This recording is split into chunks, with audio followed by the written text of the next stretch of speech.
it's one of those super relaxed vibes, comfort. Someone's just now. Oh, okay. Something about the comfort zone. You just now realize where it was. You didn't have a comfort zone for a while. All right, let's find out. 7th house,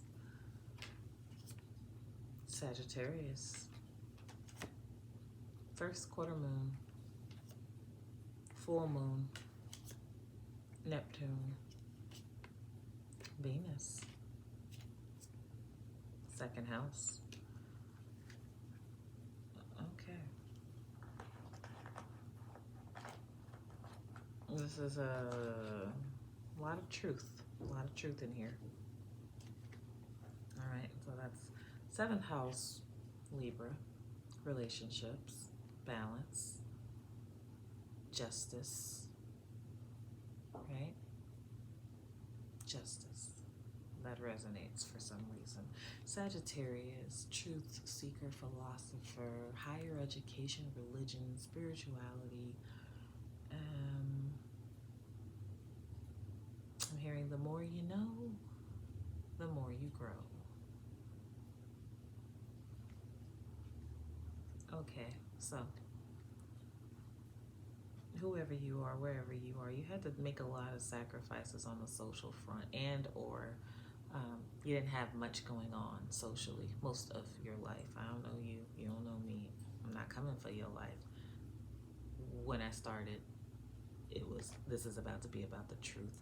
So this is someone who was so enamored with something else that not having the right social relationships and or social support didn't really faze you. Where you found yourself to be promoted more likely is in the pursuit of something regarding higher education.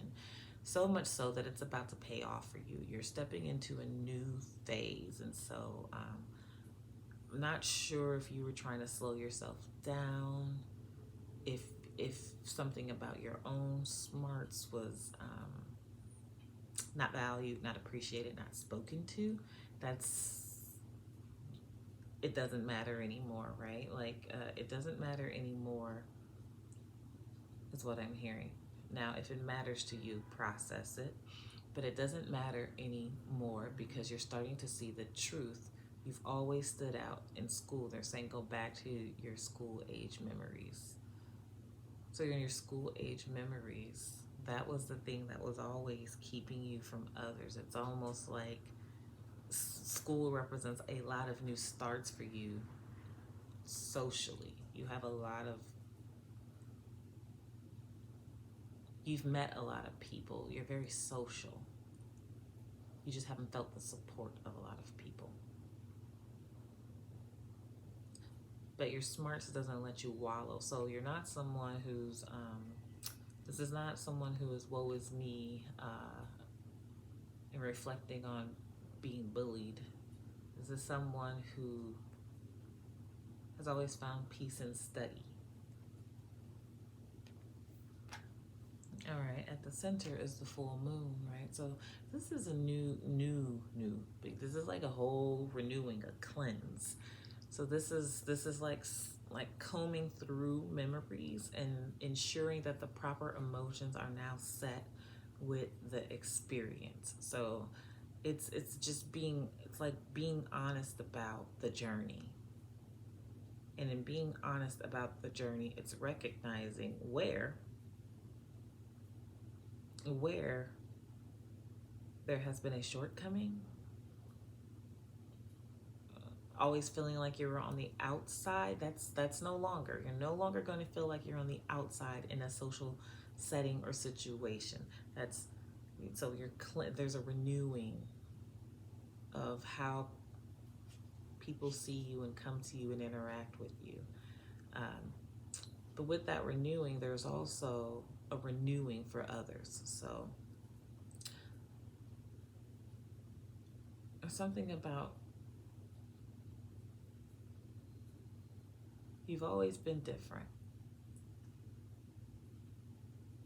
but that's always been you. It's always been you. So I guess what it sounds like to me is you'd experienced something when you were younger that really deeply affected you. You did not discuss that thing, but you held it, not realizing. Well, you realize now it was keeping people from coming toward you. People have seen you. Now you're actually needing to see yourself. So whatever happened created a distorted self-image. You couldn't quite see yourself. That is over. You have come out of that phase. Congratulations. That is a hard thing to get through sometimes, and it's quite unique to explain to others, right? Like, why do I feel like I'm in that bubble having a different experience? On the left side,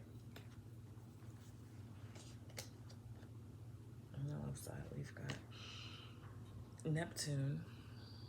This is Neptune's Pisces. Dreamy like state, deep emotions. Yeah, so this is a really deep emotional truth. That it's almost like you just didn't even know it was there, right? Like as we're clearing emotional house, it's like you just didn't know it was there. So this also kind of informs me that you're sensitive, and you don't know how to get the energy off of you. You didn't even know what was happening. So you probably took on a lot of bewilderment. That's the word coming through. That wasn't your bewilderment. That was others' bewilderment with you. It's really unique to explain. I really think you might be a Hioka. And you might have just inherited your gifts. We could talk about it on another day.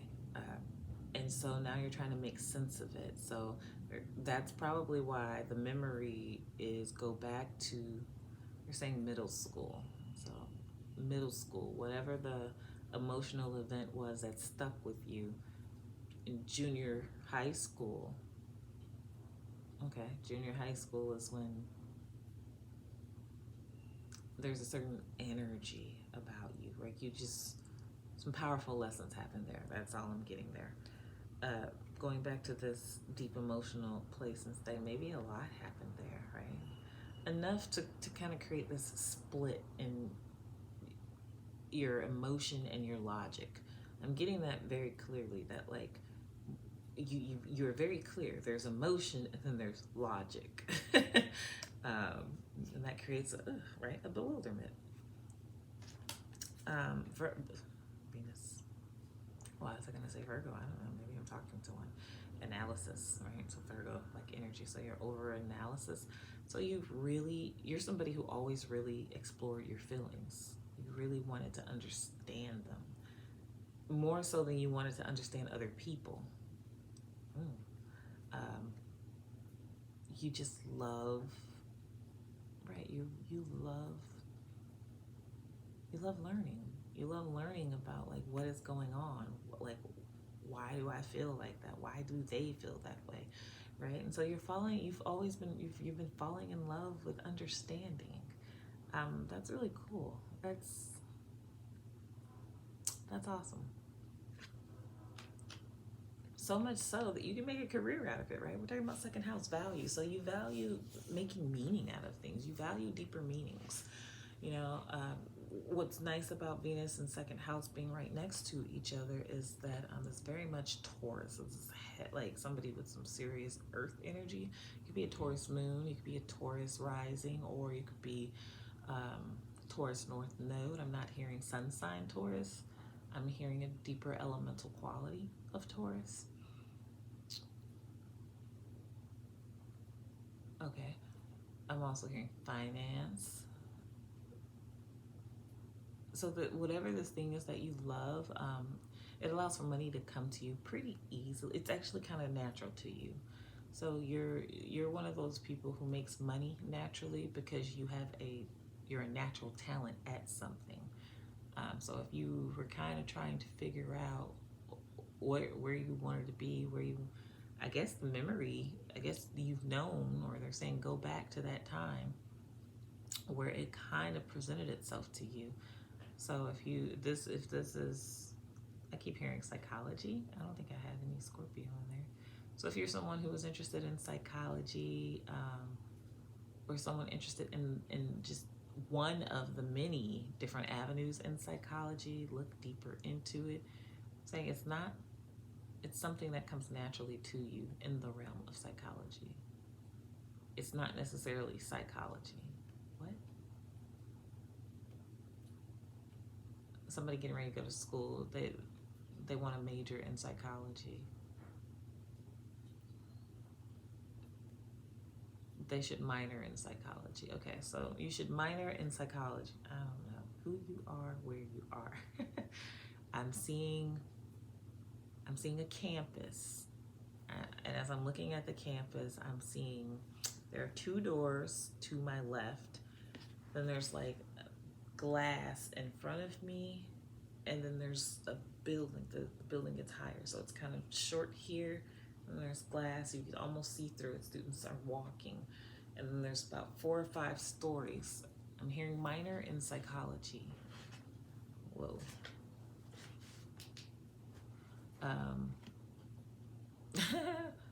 That might be a sign. Okay, you feel very lost, scared. Social experiences. Okay, this is your opportunity to start over. Whoever you are, wherever you are, this is your opportunity to start over. Okay, this is this is your cleanse. This is your new social relationships. This is support. This is learning to ask for support, right? But so psychologists rely on your intuition. They're saying it's not the light. It's like it's not going to be as dark as you think for long. Okay, you're in the dark right now, but with a little bit more study, things will be illuminated. Okay. So whoever you are, wherever you are, I hope that was helpful. Remember, not every therapist is a healer. Not every healer is a clinician, and not every clinician will minister to your soul. You can book your session at tactfuldisruption.co.